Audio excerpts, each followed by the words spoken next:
The heavy wooden door creaked as Jason stepped into the dimly lit foyer of the house that held so many memories.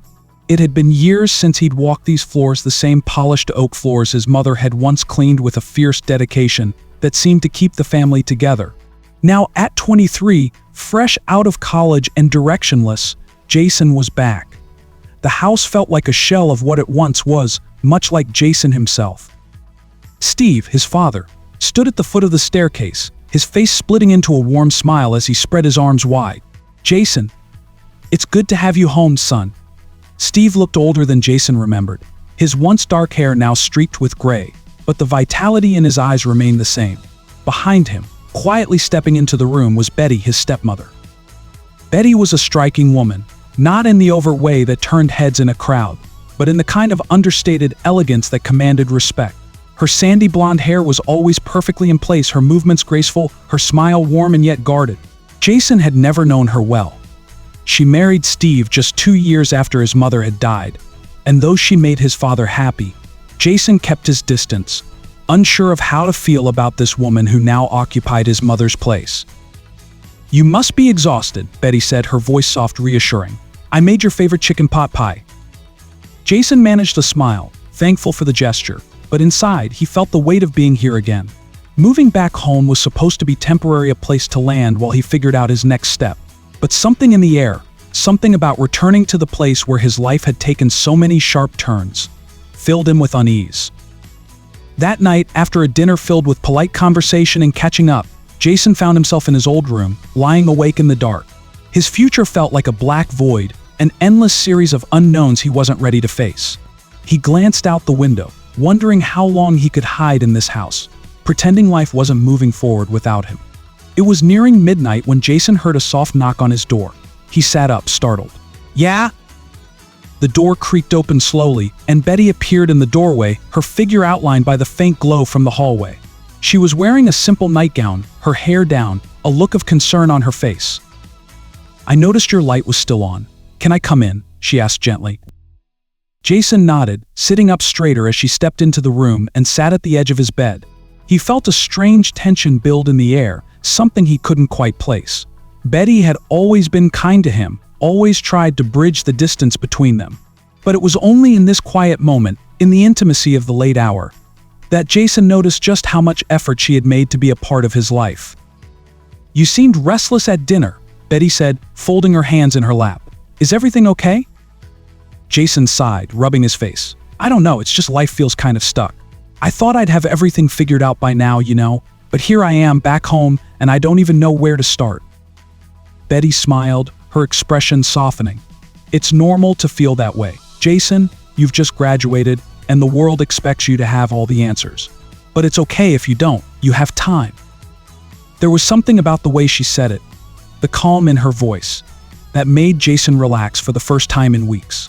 He looked at her, noticing the faint lines around her eyes, the way her face carried a mix of strength and tenderness. In that moment, Betty felt less like the stranger who had married his father, and more like someone who truly understood him. Without thinking, he reached out and placed his hand over hers. The touch lingered. Betty's eyes widened slightly, and she looked at him with a mixture of surprise and something else, something Jason couldn't quite define. A subtle tension seemed to pulse between them, a tension that made his heart race. He pulled his hand back quickly, shaking his head as if to clear it. "Sorry, I don't know why I..." But Betty didn't move away. Instead, she gave him a long, searching look. "It's okay, Jason," she whispered. "Sometimes we just need someone to hold on to, even if we don't understand why." The days that followed were marked by a growing closeness between Jason and Betty. It was subtle at first, long conversations over breakfast, when Steve had already left for work, stolen glances when they passed each other in the hall. The house was full of silent moments that felt charged, like a storm waiting to break. Jason tried to push the thoughts away, tried to remind himself that Betty was his father's wife, that whatever was happening between them was wrong. But the more time they spent together, the harder it became to ignore the strange connection pulling them closer. One evening, as the sun dipped below the horizon, Jason found himself alone with Betty in the kitchen. They were washing the dishes after dinner, a quiet task made unbearable by the tension in the air. When Betty reached across him to grab a plate, her hand brushed his arm. The touch was brief, accidental, but it sent a jolt through him. Their eyes met, and for a long moment, neither of them spoke. Betty's voice was barely a whisper, her hand resting on the edge of the counter, as though she were steadying herself. "We need to talk about what's happening between us." Jason's chest tightened. He had been avoiding this conversation, hoping the feelings would fade if he just ignored them long enough. But Betty wasn't ignoring them anymore. "I don't know what's happening," he admitted, his voice strained. "But I can't stop thinking about you. I know it's wrong. I know I shouldn't feel this way. But..." Betty turned toward him, her eyes filled with the same mixture of guilt and desire that had been gnawing at him for days. "I feel it too," she said, her voice trembling. "And I don't know what to do about it." Jason took a step closer, his pulse racing. Every rational thought told him to stop, to walk away, but something stronger than logic was pulling him toward her. "Maybe we don't have to know right now," he said quietly. "Maybe we can just take it slow." Betty's gaze dropped to the floor, and she nodded slowly, her voice barely audible. "But we have to be careful. Steve can never find out." The next few weeks were a whirlwind of stolen moments and whispered conversations. Jason and Betty continued to tiptoe around the growing tension between them, careful never to cross a line when Steve was around. But when he wasn't, they spent hours talking in the quiet corners of the house, walking through the backyard late at night when the world was asleep. Each encounter brought them closer to the edge of something dangerous, something neither of them knew how to control. One night, after Steve had gone out for drinks with his friends, Jason and Betty sat in the living room. The lights were dim, casting long shadows across the walls, and the only sound was the soft crackle of the fireplace. They sat close, closer than they ever had before, their knees almost touching. "Do you ever wonder what life would have been like if you hadn't married my dad?" Jason asked, his voice low, hesitant. Betty looked at him, her eyes reflecting the flicker of the fire. "Sometimes," she admitted, "but life doesn't give us those choices, Jason. We make decisions, and we live with them."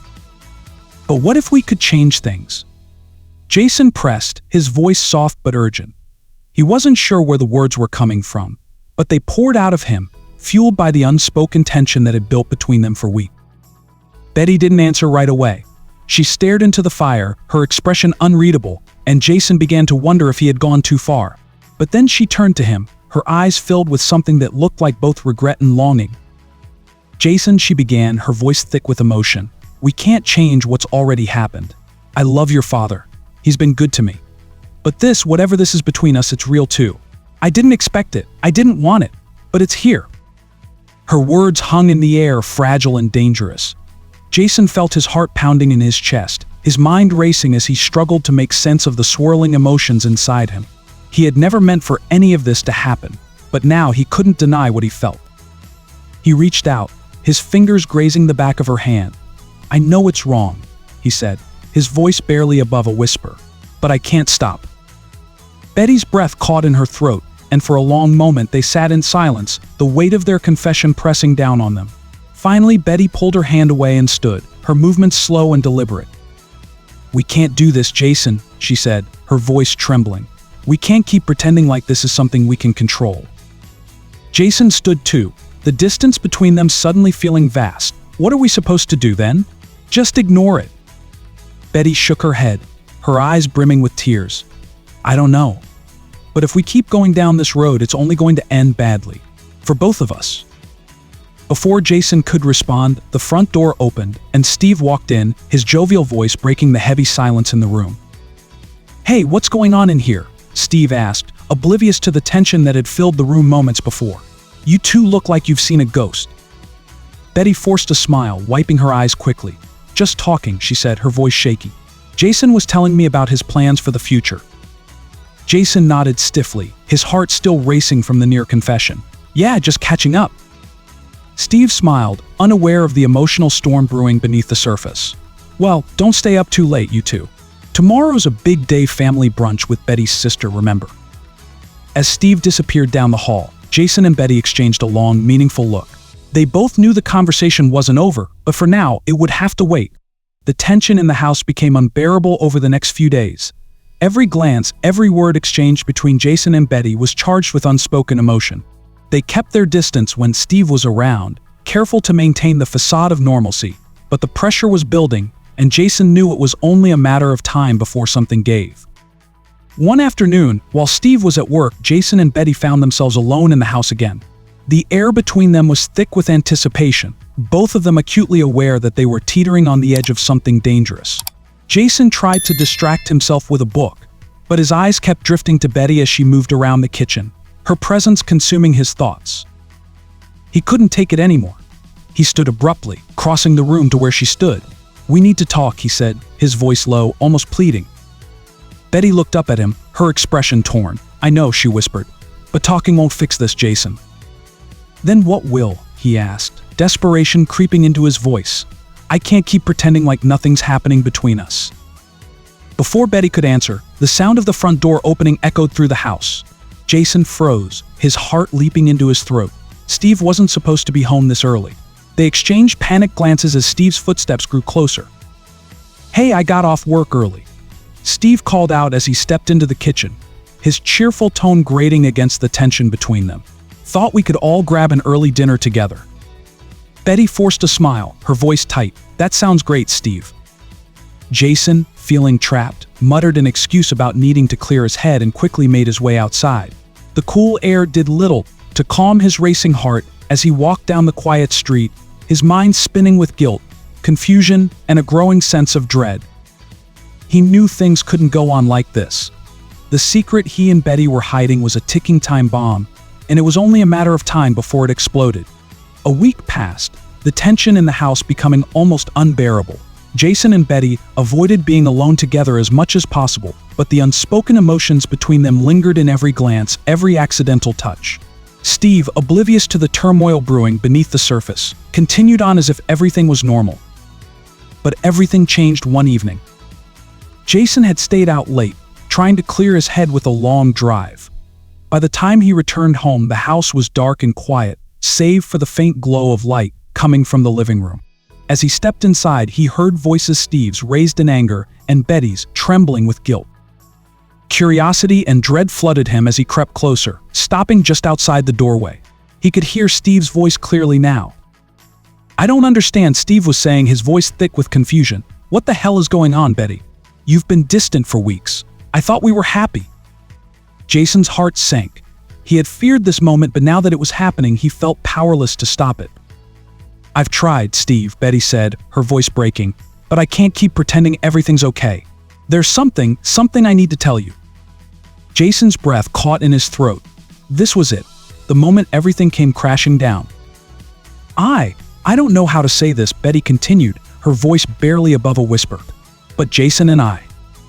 The silence that followed was deafening. Jason felt his stomach drop as Steve's voice, now quiet and deadly, cut through the air. "What did you just say?" Before Betty could respond, Jason stepped into the room, his heart pounding in his chest. "Dad, wait," he said, his voice shaking. "Let me explain." But Steve was already on his feet, his face contorted with rage and betrayal. "Explain," he shouted, his fists clenched at his sides. "You've been sneaking around behind my back with my wife, and you think you can explain that?" Jason felt a wave of guilt and shame wash over him. "I didn't mean for any of this to happen, Dad. It just did." Steve's eyes were wild with anger, his hands shaking as he pointed at Jason. "Get out," he hissed, his voice low and dangerous. "I don't want to look at you. I don't want you in this house." Jason stood frozen, the weight of his father's words crashing down on him. For a moment he considered pleading, explaining that it hadn't been intentional, that he hadn't wanted to hurt anyone. But the truth was, there was no excuse for what he had done. Without another word, Jason turned and walked out of the house, the door slamming behind him. The days that followed were some of the darkest Jason had ever experienced. He moved into a small apartment on the outskirts of town, away from the house that had once been his home. He hadn't spoken to Steve since the night of the confrontation, and the silence was unbearable. Betty hadn't called either, and Jason wasn't sure if that was for the best or if it made things worse. A part of him missed her, longed for the connection they had shared, but another part of him knew it was all built on lies and betrayal. Jason spent his days in a haze, replaying the events in his mind, wondering how everything had spiraled so far out of control. He had never meant to hurt his father, but now the damage was irreparable. It was Steve's silence that hurt the most. Jason had always admired his father, looked up to him even in the moments when their relationship had been strained. Now, that bond felt shattered beyond repair. One evening, a week after the confrontation, Jason received a text from Betty. It was brief, but the message was clear: we need to talk. They met at a small cafe on the outskirts of town, far from the prying eyes of anyone who might recognize them. Betty looked tired, her face drawn and pale, and Jason felt a pang of guilt at the sight of her. "I've left Steve," she said quietly, not meeting his eyes. Jason's heart sank. "I'm so sorry, Betty. I never wanted this to happen."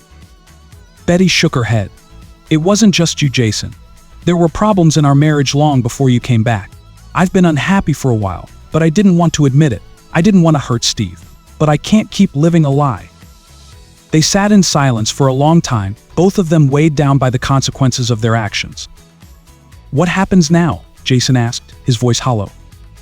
"I don't know," Betty admitted, her eyes filled with uncertainty. "But we can't keep pretending that what we had was real. It wasn't. It was born out of confusion, out of loneliness. I care about you, Jason, but what we did, it was wrong." Jason nodded, the truth of her words sinking in. What they had shared had been intoxicating, but it had also been destructive. They had hurt the people they loved the most in the process. "I'm leaving town," Betty said after a long pause. "I need to get away from all of this, start over somewhere new. Maybe you should do the same." Jason looked down at his hands, feeling the weight of everything he had lost. "Maybe you're right." They parted ways that evening, their goodbye filled with an understanding that neither of them could undo the past. The road to redemption would be long and difficult, but Jason knew it was a journey he had to take, alone. The house was silent as Jason packed his few remaining belongings, preparing to leave the place that had been both a home and a prison. He glanced around one last time, memories of his childhood flashing before his eyes. This was where everything had fallen apart, but it was also where he had learned some of the hardest lessons of his life. As he stepped outside, the cool evening air washed over him, and for the first time in months, he felt a sense of clarity. There was no going back, but there was a way forward, a way to rebuild, to start over, and maybe someday, to find peace.